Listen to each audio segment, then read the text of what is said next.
and I'm a gardener. I write for The Guardian, and you should by now have received your free seeds. If it feels warm, it's ready to sow, and you need to sow them somewhere sunny, in soil that has relatively few weeds, or in pots on your balcony, in window boxes, anything like that will be fine.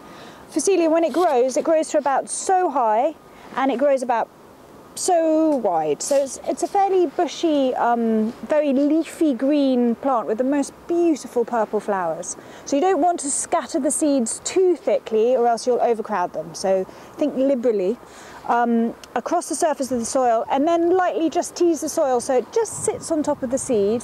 Give it a water, and that's all you have to do. You cannot fail with this plant. There's no way you won't get it to germinate. However, it does want to be in sun rather than shade.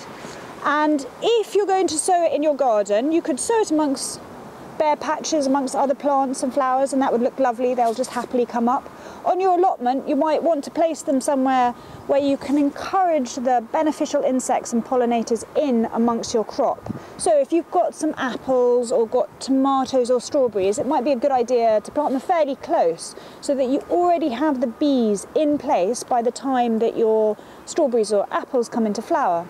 The whole point if you're a bee is that you're constantly looking for a source of food. You don't necessarily know when any garden's going to have apples and flowers or whatnot, so you want to encourage them all year round to come and visit you. So you want bulbs, snowdrops, little daffodils and whatnot in spring, hellebores, and then as you go into the rest of the season you want as many flowers as possible that will offer them a good source of food.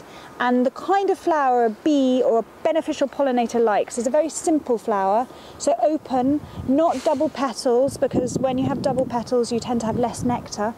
And you really have to think about having something in flower as many months of the year as possible, because that's how you bring them in.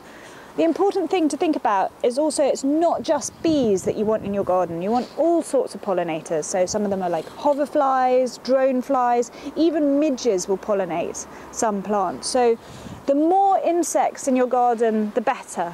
And I know most people, when they think of having insects in the garden, they think of having pests. But actually, really, there's only 10 or so major pest species, and there are thousands upon thousands of insects that work for the good of your garden. So just because it doesn't look nice doesn't mean you should squish it.